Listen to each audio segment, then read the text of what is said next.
व्यास जी ने 4 वेदों का भाष्य किया और एक वेद को 4 भागों में बांटा।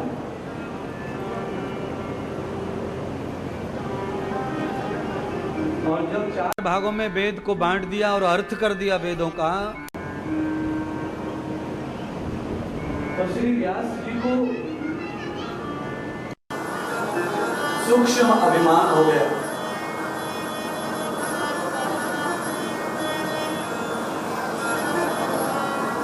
किसी व्यक्ति को बहुत जल्दी अभिमान आता है।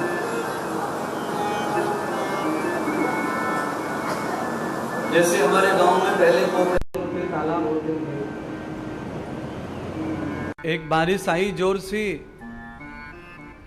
उन पोखरों का पानी उफन उफन कर उमड़ उमड़ कर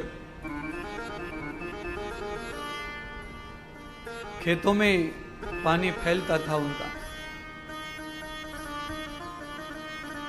और फिर वो जल्दी सूख जाते थे। आज भी बहुत सारी नदियां हैं जो बारिश में 1-2 महीने बहती हैं और बाद में सूख जाती हैं। और जो नदियां दूसरे के प्रताप से बहती हैं और अपने प्रताप को स्वयं नष्ट की हुई है, उन नदियों का यश और कीर्ति और पूजा नहीं होती है। उनको यश नहीं मिलता, उनको कीर्ति भी नहीं मिलती, जय जयकार भी नहीं मिलता। वैसे ही हम मनुष्यों का जीवन है। अगर हम निरंतर अपने प्रवाह को कम नहीं करते और छोटी छोटी बातों पर बहुत बड़ी बड़ी बातें नहीं करते, उमड़ते नहीं, तो हमारा जीवन लक्ष्य की ओर जाता है, वास्तविकता की ओर जाता है। और हम एक छोटे से जीवन को पाकर के, छोटी सी उपलब्धि को पाकर के अगर हम उमड़ते हैं तो हमारा जीवन बहुत जल्दी खत्म हो जाता है, हमारी सीमाएं नष्ट हो जाती हैं।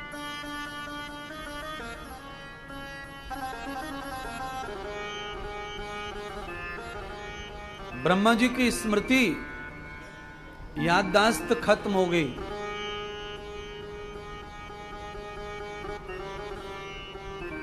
ब्रह्मा जी परेशान कि मेरी स्मृति को क्या हो गया। और उसी समय भगवान व्यास भी ब्रह्मा जी के पास गए, और ब्रह्मा जी के पास जब गए तो व्यास जी भी ये चाहने के लिए गए कि मेरी स्मृति को क्या हो गया है, मैं ब्रह्मा जी से पूछूं। और ब्रह्मा जी भी वहां फेल बैठे, उनकी भी स्मृति जा चुकी थी। व्यास जी की भी स्मृति चली गई, तो व्यास जी ने ब्रह्मा जी के यहां पर ये उपाय जानने का मार्ग ढूंढा कि ब्रह्मा जी बताएंगे कि मेरी याददाश्त कैसे खत्म हो गई।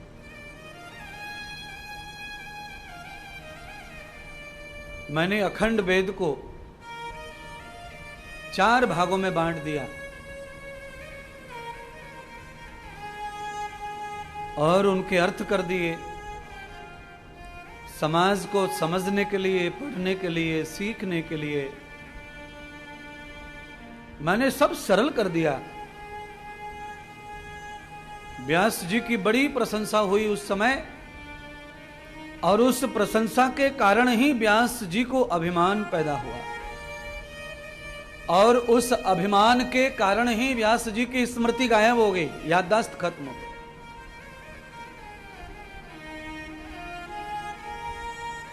विसंगति त्वयाम धाता, इसको कुछ कर दे, ये तो स्वर में नहीं आ रहा, एक ही स्वर में है, चिल्लाते रहो तो बोलता है।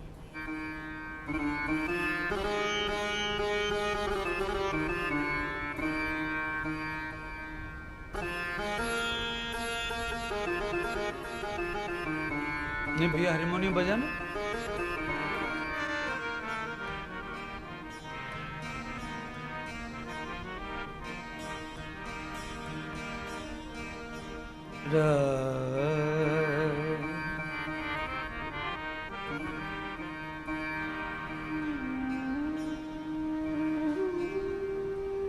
ब्रह्मा जी स्मृति से हीन बैठे हैं और व्यास जी को ब्रह्मा जी से ये समाधान चाहिए कि मेरी याददाश्त कैसे गई, ब्रह्मा जी बताओ। ब्रह्मा जी परेशान बैठे हैं कि भाई मेरे को क्या हो गया, मुझे कुछ याद ही नहीं आ रहा। दरअसल में ब्रह्मा जी को जो हो गया वही व्यास जी को हो गया। और ये दोनों को क्यों हुआ? क्योंकि ब्रह्मा जी को भी अभिमान हो गया था कि मैंने ये सृष्टि की है, अगर मैं नहीं होता तो सृष्टि नहीं होती। व्यास जी को ये अभिमान हुआ कि मैं नहीं होता तो वेद दुनिया में कोई समझ नहीं सकता था, कोई पढ़ नहीं सकता था, वेद का भेद कोई जान ही नहीं पाता। मैं हूं तो संसार में लोगों को वेद का ज्ञान समझ में आया। ब्रह्मा जी को भी यही हाल हो गया कि मैं हूं तो सृष्टि हुई, अन्यथा सृष्टि कौन करता।